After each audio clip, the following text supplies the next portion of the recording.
بسم اللہ الرحمن الرحیم۔ السلام علیکم ورحمۃ اللہ وبرکاتہ۔ میرے دوستو، اعصابی کمزوری، عصبی کمزوری، پٹھوں کی کمزوری، ضعف عصبی، یہ پٹھوں کی کمزوری، پٹھے کسی وجہ سے کمزور ہو جاتے ہیں۔ عصبی نظام کے اندر جب وہ خلل واقع ہو جاتا ہے، اس کی وجوہات ہی بے شمار ہیں۔ جسمانی کمزوری، دماغی کمزوری، پرانے بخاروں کی وجہ سے اور پرانا ریشہ نزلہ زکام رہنے کی وجہ سے بھی اعصابی اور پٹھوں کی کمزوری ہو جاتی ہے، اور شوگر ذیابیطس کی وجہ سے بھی کثرت ملاپ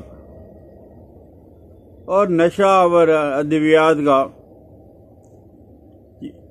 چیزوں کا استعمال کر لینا، اس کی وجہ سے پٹھے کمزور ہو جاتے ہیں۔ خواہ وہ نشہ کسی قسم کا ہو، اور اس کی وجہ سے پٹھے کمزور ہو کے شدید عصبی کمزوری واقع ہو جاتی ہے۔ عام کمزوری کی تمام علامات ہیں، اس میں پائی جاتی ہیں۔ ذرا سا کام کیا، معمولی کام کیا اور تھکن محسوس ہونے لگی۔ جب تھکن محسوس ہوگی، اعصابی مریض ہوگا، پٹھوں کا مریض ہوگا، تو اس میں چڑچڑاپن، غصہ ضرور ہوگا۔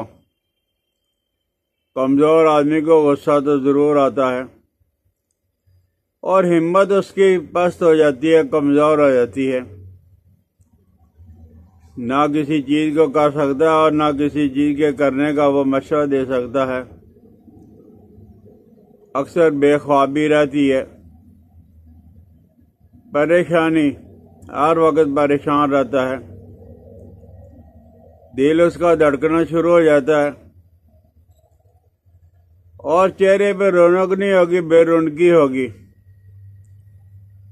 اور یہ کثرت احتلام کی وجہ سے بھی کمزوری ہو جاتی ہے۔ اس کا علاج یہ ہے کہ جب پتہ نہ چلے کہ بیماری کس وجہ سے ہے، تو ایسے مریض کو خمیرہ مروارید استعمال کروایا جائے۔ یہ صبح شام 5 گرام چھوٹا چمچ چائے والا، اور ایسے مریض کی جو باتیں ہیں، یعنی جو کہانی وہ سنا رہا ہے، اسے جو وہ دل سے سننی چاہیے۔ اگر اس کی بات کو سنو گے نہیں تو وہ پھر ایسے معالج کو چھوڑ کے کسی دوسرے کے پاس چلا جائے گا، اور دوسرے کے پاس سے تیسرے کے پاس چلا جائے گا، وہ معالجوں کو ہی تلاش کرتا رہے گا۔ سب سے پہلے مریض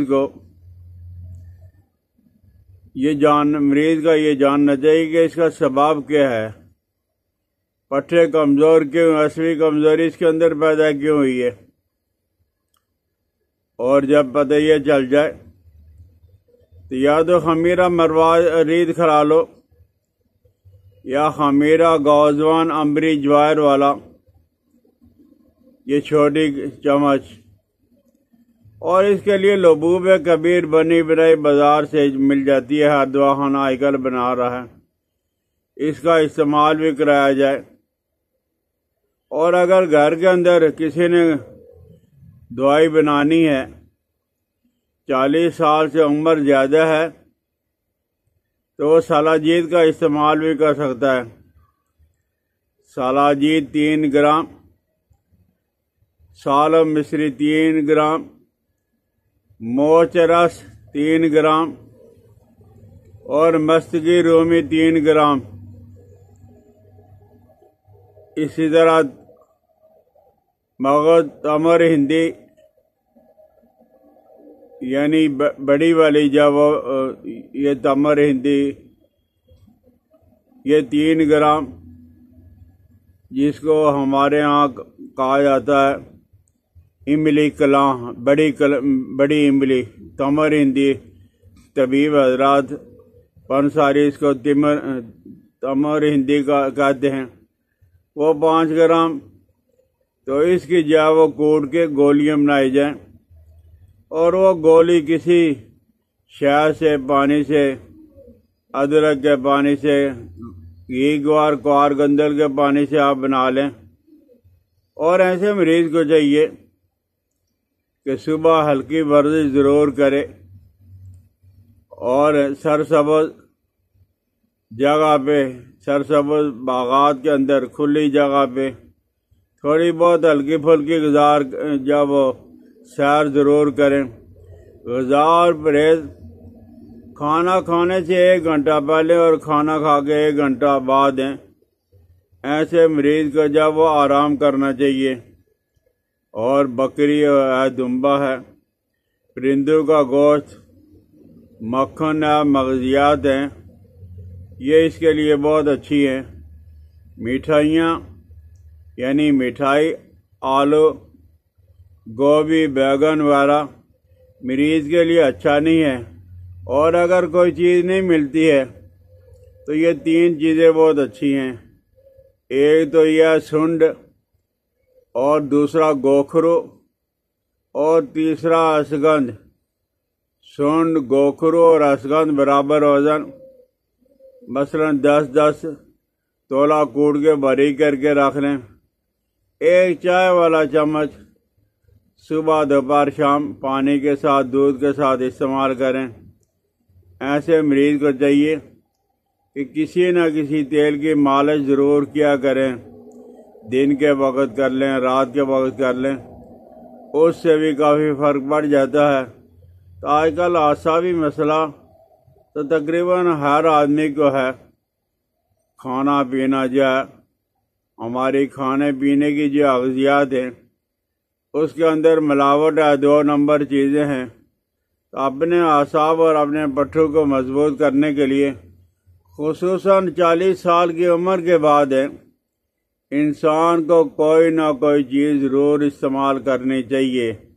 یعنی وٹامن کے طور پہ کوئی چیز اگر کچھ نہیں ملتا تو بھنے ہوئے چانے ہی، یہ گرمی اور سردی کے اندر، خزاں اور بہار کے اندر 1 بڑا چمچ کھا لینا چاہیے۔ دودھ ملے تو بہت اچھا ہے، دودھ نہیں ملتا تو پانی کے ساتھ ہی، یہ بھی اعصاب اور پٹھوں کے لیے، لیکن یہ 1-2 دن سے فرق نہیں پڑے گا۔